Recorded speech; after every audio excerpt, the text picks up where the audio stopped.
So, funny thing. Back in my early days on the channel, I had this to say about the Eighth Doctor. 'Tis McGann month here on Universals. I'm a pretty big fan of the Eighth Doctor, me. A pretty big fan, eh? Interesting choice of words from someone who'd go on to barely ever discuss him in depth in the following 5 years. See, I'm holding myself accountable. To set the record straight though, I do genuinely like the Eighth Doctor. Now, the film that he originated from is certainly turbulent, but born from that chaos was a legitimately compelling foundation for a great iteration of the Doctor. His cliche description, but hopeless romantic passion, dashing yet sensitive charisma, a slight flair for the dramatic, and of course Paul McGann being great casting who brings a naturalistic, affable charm to the role. His on-screen existence may be tragically brief, having essentially had the spotlight for one night only in the mid-90s with sparse cameos since, but the Eighth Doctor is still a worthy addition that the franchise wouldn't be the same without, especially with him ultimately finding a stable home in the annals of expanded media like the BBC Books range, DWM and Titan Comics, and of course the fabled audio dramas of Big Finish productions featuring McGann himself, all of which having taken the character and developed him in their own radical directions to varied results, I think it's fair to say, but each with their own cult followings. The thing is, my enthusiasm for expanded media generally varies greatly, so if I'm having a phase where I'm just solely locked into the TV show like most of my time on this channel, then the Eighth Doctor can end up taking a back seat for me.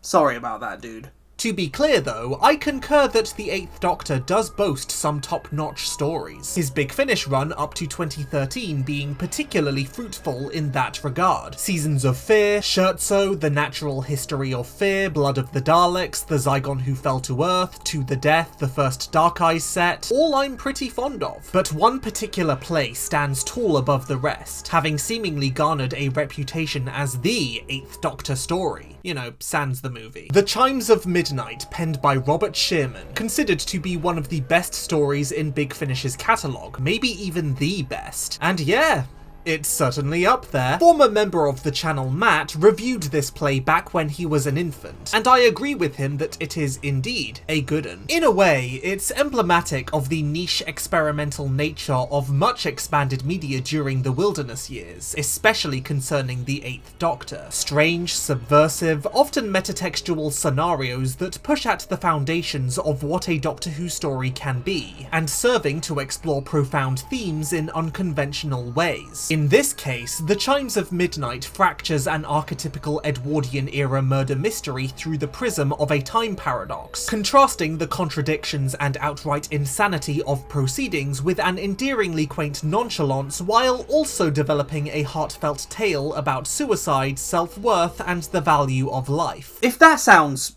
wild, well, welcome to Rob Shearman. I hadn't heard it in years, again I'm temperamental with expanded media, but I had a great time revisiting it recently. It's one of the most immersive plays in Big Finish's catalogue, not only due to the performances and sound design, but also the strength of Shearman's dialogue. It's very vivid and rich, and also very morbidly funny at points. I totally get why some folk make it a yearly tradition to cozy up with it at Christmas time. Plus it has one of the most metal story titles of all time, The Chimes of Midnight. Seriously, I'm jealous of that. It's right up there with Fury from the Deep and State of Decay, like hot damn. Either way, I recently got the book.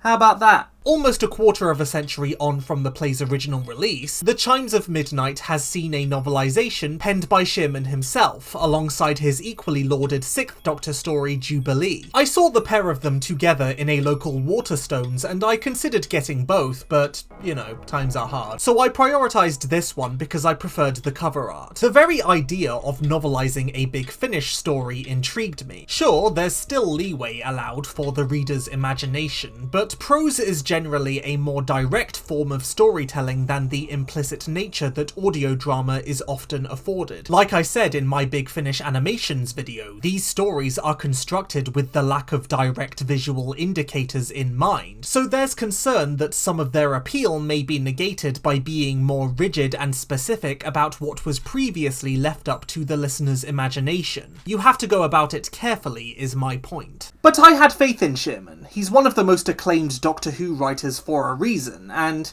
he most certainly understood the assignment here. He took this inherently more descriptive medium as an opportunity to accentuate the spookiness of this premise by granting it a looser relationship with reality, which I'm all for. Some of that is achieved by introducing a handful of new creepy set pieces, which don't necessarily deviate from the course of the narrative, but rather complement the story we know. They help to increase the unhinged madhouse atmosphere, but not so much as to dispel the uneasy isolated stillness. It's tastefully done, with a dash of eyeball horror, some mirror reflection shenanigans, faceless apparitions, a resurrected roast turkey, and a recurring theme of dust as a metaphor for death. I think I found the book more unsettling than the original play, which was part of Shearman's goal. Make no mistake though, the sparkling, darkly comedic dialogue is still very much here too, and also gets expanded on in parts. The Bible passage on page 164, that's all I'll say. I'm a relative newbie to Shearman's books. This is only my second time experiencing his prose after the novelisation of Dalek,